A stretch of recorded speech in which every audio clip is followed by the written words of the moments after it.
Hey everybody, JC here with another T&I toy review. And today's review is in association with JediInsider.com, your #1 news source for everything Star Wars. And for today's review, we're going to be taking a look at the brand new release Star Wars The Black Series 6-inch Darth Vader Emperor Wrath figure from Hasbro Toys. Now this figure isn't exclusive to Walgreens drugstores. It is currently available online at drugstore.com, which is a website associated with Walgreens. The figure comes packaged in the same style of Black Series packaging we've seen with the other figures in the line this year. You've got the black box with the red background. You've got the Star Wars The Black Series logo up top. The figure's clearly displayed, and then down below you have an image of the character, in this case Vader being electrocuted. On the side you just have red coloring. Normally there's numbering, but because this is an exclusive there is no number on this one. And then on the back we again have an image of Vader being electrocuted, the Star Wars The Black Series logo, and a brief bio in multiple languages. Okay, so let's get this open and take a look at what's inside. Okay, so here's a look at the figure outside of the packaging. Now, as I mentioned before, this figure isn't exclusive to the Walgreens drugstore, and like with most of the exclusives in this line, it is just a variant of an existing figure that we've already gotten. So the figure is essentially the same figure that we got in the regular line, the regular Darth Vader figure, only it's got a different head sculpt. But the body on the figure is exactly the same otherwise. The figure comes with his lightsaber as an accessory, and it's the same thing as we already got basically. The blade is removable. Pretty nice detailing on the hilt. Unfortunately though, they've still not provided any place to attach the hilt to his belt, so even though you can take the blade off, there's nowhere to really store it on the figure, unfortunately. The figure has the soft goods cloth cape with the actual chain, just like on the first figure. Paint applications are pretty much the same. You've got the cloth on his chest area, and then this kind of inner skirt piece, and then which are all just soft goods cloth, and then you've got the plastic for the rest of the figure, which is basically just a black. You've got the nice sculpting on the pants and the arms and everything, very true to what we see in the movie. This cod piece is a separate piece, and it's just kind of that rubber type vinyl material, same as the belt, and you've got the little controls on the belt and on his chest. So everything is pretty much identical. A little bit of a silver paint up here on his upper chest area for his armor. Again, just like the regular figure. So, as I mentioned, the only real difference between this new Emperor's Wrath figure and the regular Darth Vader is the head.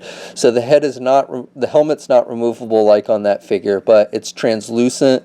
It's basically the helmet is clear plastic, a purplish with a purple hue to it. And then I don't know how well you're going to be able to see it on the camera. I'll try and get a close up here, but you can actually see his almost like his head with his veins on the inside. So nice detailing on the helmet. This basically is to mimic the scene where the Emperor is electrocuting Vader at the end of Return of the Jedi. Now, of course, unfortunately, our Emperor figure doesn't have any electricity feature on it, so you'll have to kind of make up your own electricity if you want to kind of recreate that scene. It would have been nice, I think, instead of just giving us another lightsaber, if they had actually maybe included electricity bolts that you could attach to your Emperor figure to recreate that scene. Okay, and I've turned down the lights a bit to give you, try and give you a good look at the translucent effect that the helmet has, and it's a pretty cool effect, especially if you're into like translucent type figures. And again, I like how you can see his scarred up head and everything on the inside. Now, we've seen this done before on the 3¼ inch line as well, so it's nothing terribly new. So one other feature that they've included on this figure that's not on the regular version is they've made it so you can pull off his right hand and it exposes some wires.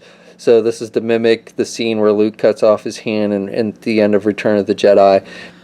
Now, the helmet on the translucent head is not removable like the helmet on the original Black Series Darth Vader figure. But if you want to swap the head so you can have the helmetless Anakin with the cut off hand, you can do that. The heads are interchangeable between the two figures. So the figure stands just a little bit under 7 inches tall, same height as the regular Darth Vader figure.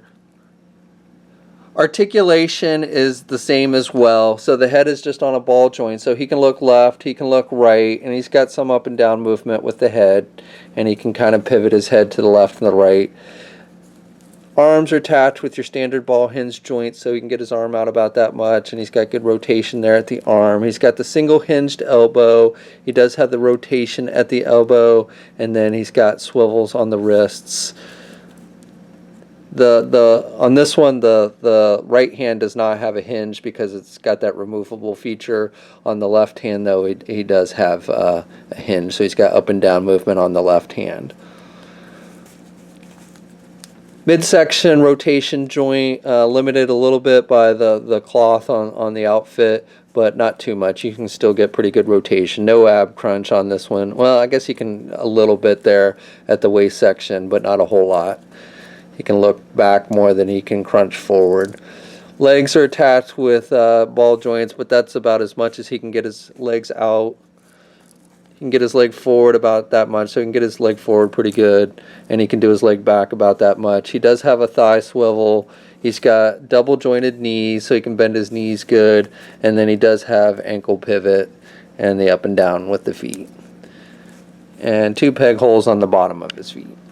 Okay, so that's my view. Overall, this is kind of a hit or miss figure for me. You know, if you're a completist or you just like translucent plastic on your figures, or if you're just really into that final scene in Return of the Jedi where the Emperor is shocking the crap out of Vader, then you may want to pick this one up. But otherwise, this is probably one you could pass on and it wouldn't leave a huge hole in your collection. I would have liked it if they'd maybe done a little more with the figure, like maybe added some battle damage to the body, some scuff marks and everything. You know, it's a very clean looking figure overall, and again, just the exact same body as what we already got. So other than the helmet and the hand, which I think also they could have done a little better job of, you know, it's the same figure we've already gotten. I also think it would have been cooler, instead of just giving us another lightsaber, if they'd included electricity effects that we could then use with our Emperor figure to actually recreate the scene, since they did not include electricity effects with the Emperor figure. So this figure is out now, at least online you can get it. As I said before, you can get it at drugstore.com, which is a website affiliated with Walgreens. I think Walgreens, and they're basically owned by the same company. So it is available online now.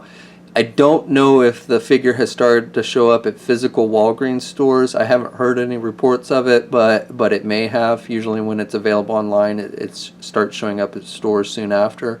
So if you have a Walgreens nearby, you may want to check there. And the figure costs $20. So we'll have a full gallery of images up at JediInsider.com. There's a link in the description below. And as always, please leave a comment. Let us know what you think. If you're so inclined, please like the video. And if you haven't already, please subscribe. But until next time, I'll catch you later.